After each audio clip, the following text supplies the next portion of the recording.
welcome to Lightning Learn. Today's topic is a fitting one considering that it's the first Lightning Learn video. This is also the first installment of the Lightning Learn mini-series on ChamSys. Today's video is all about getting started with ChamSys MagicQ. I'll show you the different settings I changed so that going between different gigs and venues is a little easier, at least for me.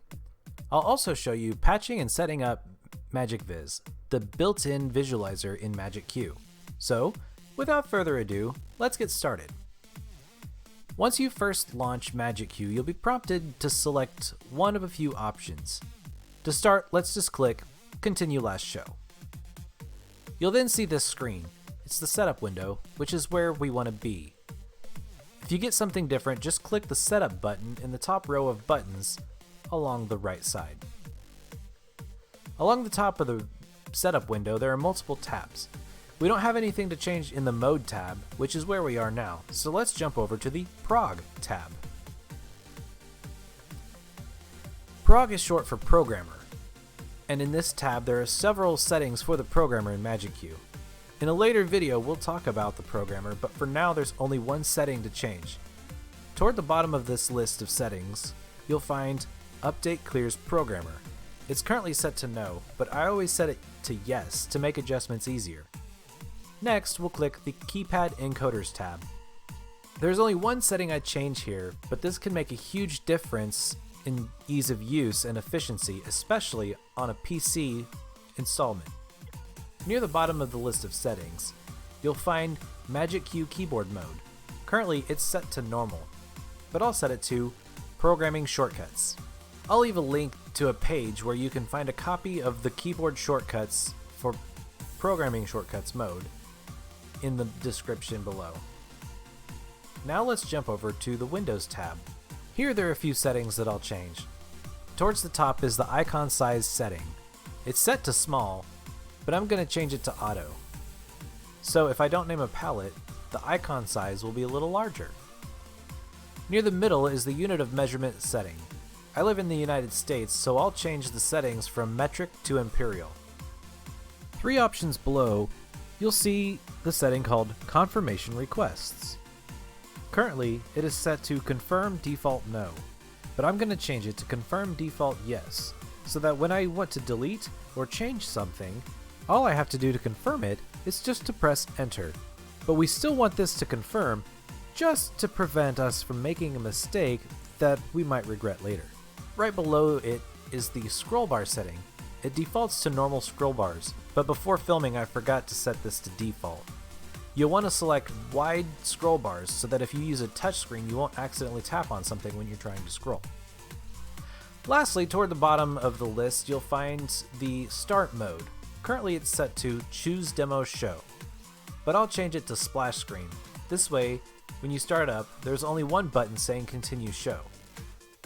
Now that we have everything set, let's patch some fixtures and set up our visualizer.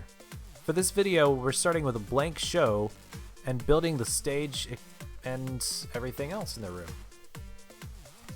This way, if you've had no lighting experience or any experience on MagicQ, you'll have some practice.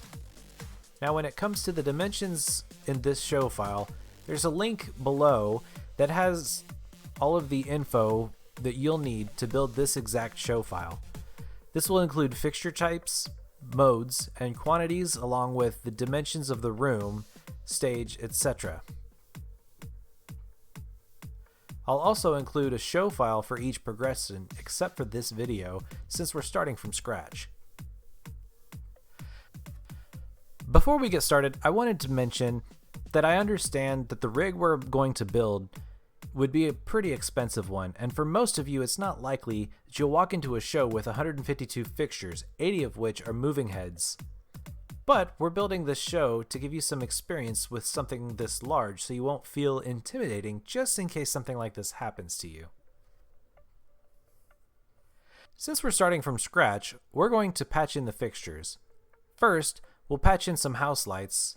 Start by clicking PTCH, which is short for patch. Then toward the top, click Choose Head. Scroll down to Chauvet Pro, then scroll to, or start typing, the name of the fixture. In this case, we're patching in the Ovation H605FC fixture. It'll ask for the mode, and we'll click the 13 channel, then click Patch It. We're going to, in this case, let MagicQ decide the addresses for all of our fixtures. So instead of typing the quantity of heads, the @ symbol, your universe number, dash address, like you would if you had pre-selected what the fixture addresses and universes would be, we're just going to type in the amount of fixtures, which in this case is 72.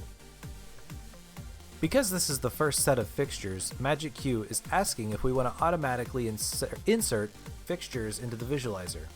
We're going to click yes to that question, and now we've patched our first set of fixtures. Now let's patch in 32 of the Chauvet Professional R2X watch fixtures in 33 channel mode. Click Choose Head, Chauvet Pro, which you might notice is already selected. Scroll to or type Rogue R2X Wash and click it. Then select 33 channel mode. Then click Patch It. Then just type the amount, which is 32. Now let's patch in 16 of the Chauvet Rogue R1 Beam Wash fixtures in 15 channel mode. So let's click Choose Head, Chauvet Pro, Rogue 1 Beam Wash, select 15 channel mode, click Patch It, and type the amount, which is 16. Then we'll patch 24 of the Chauvet Maverick Force 1 spot fixtures in 32 channel mode. So we'll click Choose Head, Chauvet Pro, Maverick Force 1 spot, select 32 channel mode, click Patch It, and type in the amount, which is 24. And lastly, we'll patch in 8 of the Chauvet Professional Maverick Force 2 profile fixtures in 50 channel mode. So we'll click Choose Head, Chauvet Pro, Maverick Force 2 profile, select 50 channel mode, click Patch It, and type the amount, which is 8. As you can see, all the fixtures went into a grid separated by fixture type, so that means it's now time to set up the visualizer. First, let's go into the patch window and click View Viz. Okay, hold on. I don't like where the visualizer is in this video. Let me just scooch it over to this corner right quick. There we go. Sorry about that. Now where were we? Oh yes.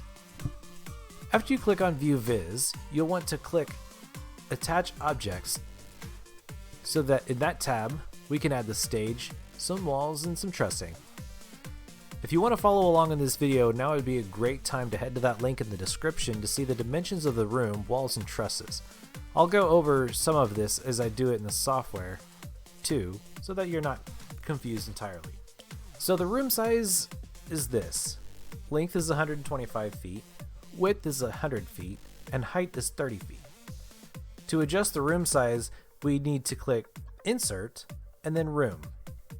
Now let's enter those values under the length, width, and height.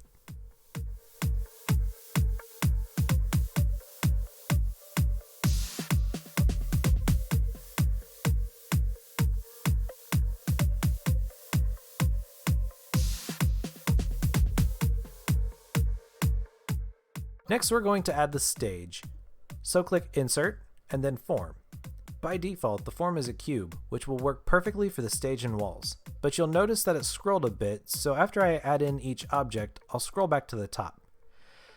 The stage is 30 by 65 by 3.5 feet. Their physical location in the room is 0 on the x-axis, this is your left and right, 0 on the y-axis, which is how high it is floating, and negative 42 on the z-axis, this is your forward and backward.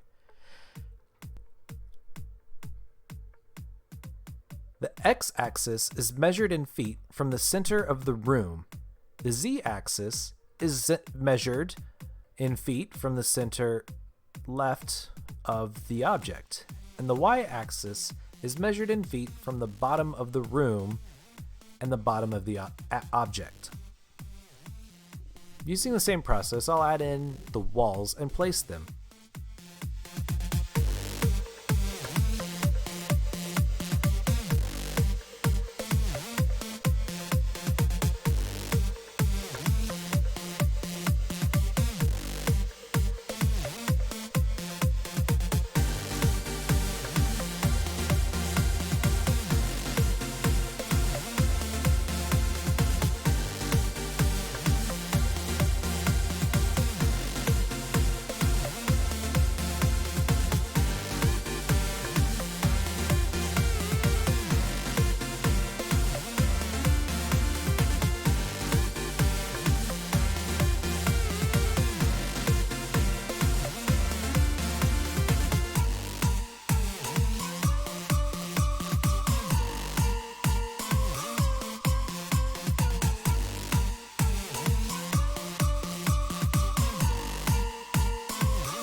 Now let's add the trusses. There are 6 trusses, each at 65 feet long, and they happen to be 1-foot trusses. Since they'll be identical in size, we'll hit copy, which is behind my visualizer, and then we'll click it, and then another place on the list. Then I'll grab 2 of them and repeat the process to make 6 of them. As I did for the walls, I'll also give them names. Typically I start from upstage and go downstage to name the trussing. After doing so, I'll set the size of the trusses to 65 feet long and 1 foot wide and high.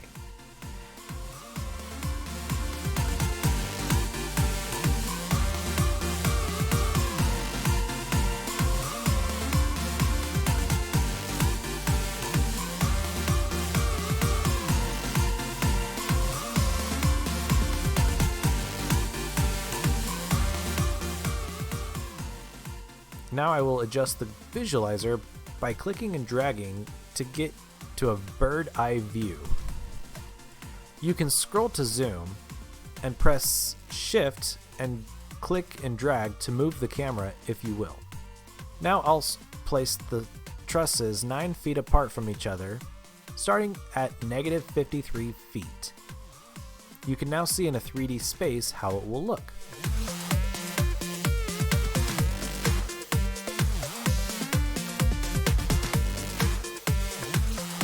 Okay, now it's time to place the fixtures. I'm going to press layout 1 and turn on all selected heads so that I can see what I'm working with. To start, I'll adjust the beam angle of the house lights to 45 degrees, and then I'll place them. Their placements can be found on that link I keep talking about.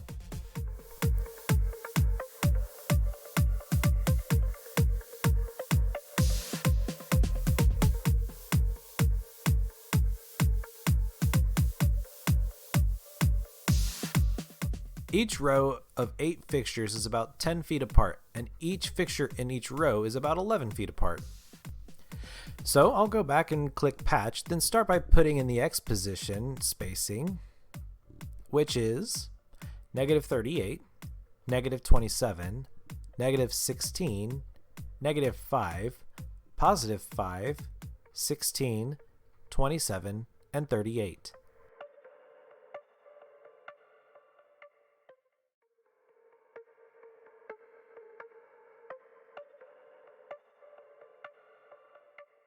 Then each row is placed starting at -23 and then adding 10 for each row. After you get to -3, add 10, which makes +6.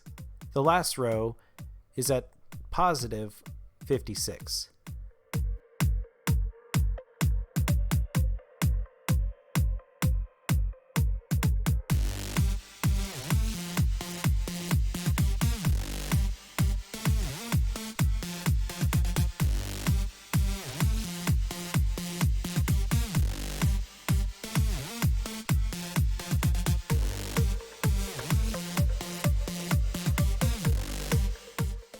So I'll put the visualizer in full screen and get the lights placed, and then we can move on.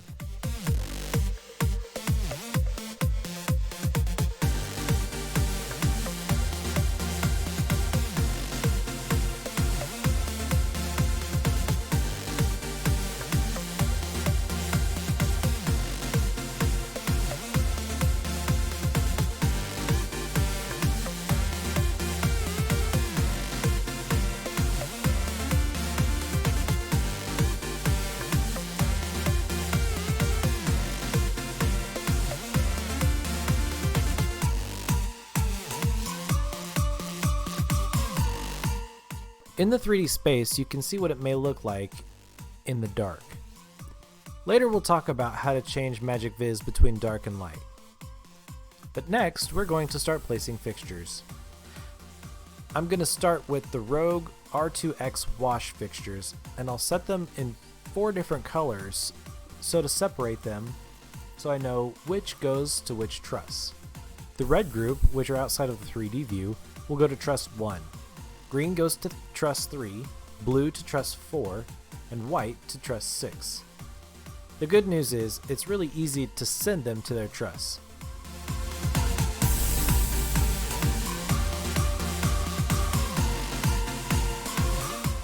First, we'll scroll to the fixtures and select the first 8.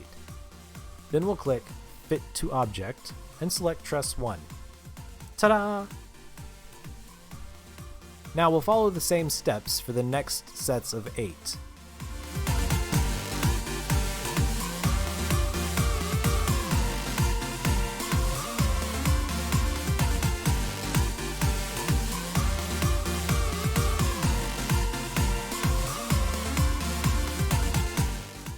I'll go to Layout 1 and select some of the preset locations for them so that you can see what it looks like.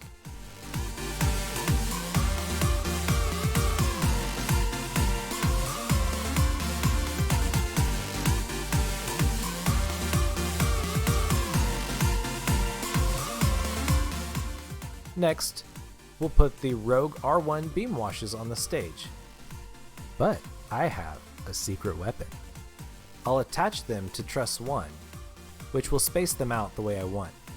But then, where Attach says truss 1, I'll press the Enter button to clear their attachment.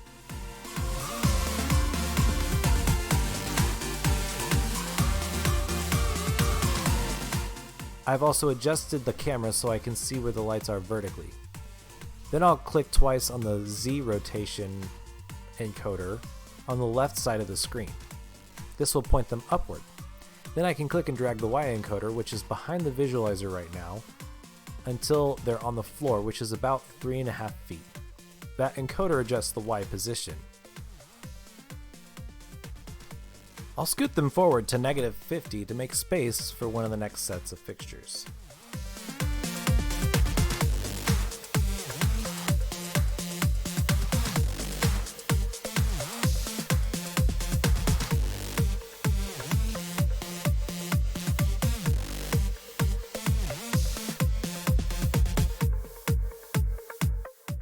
Next, I'll take the first 8 Maverick 1 spots and attach them to truss 2. The next 16 Maverick 1 spots will be put on the floor using the same little trick that we used before with the beam washes.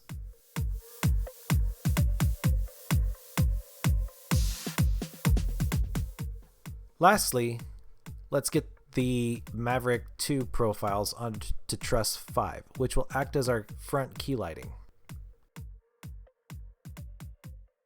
Now, I'll throw together a scene so that you can see how it might look. In the next video, I'll show you how to create groups and set position and color presets, which are known as palettes, and a few other things.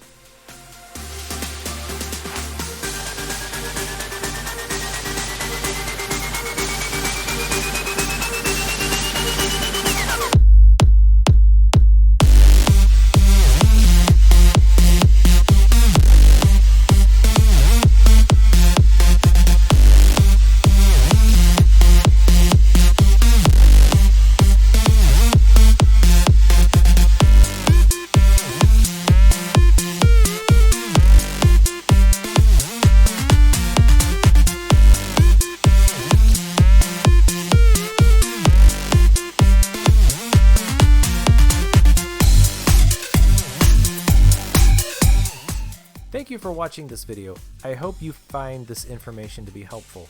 If you haven't already done so, please subscribe and follow me on social media at Lightning by Zeb. I post fixture reviews, tips and tricks videos, and more. So I'll see you next time.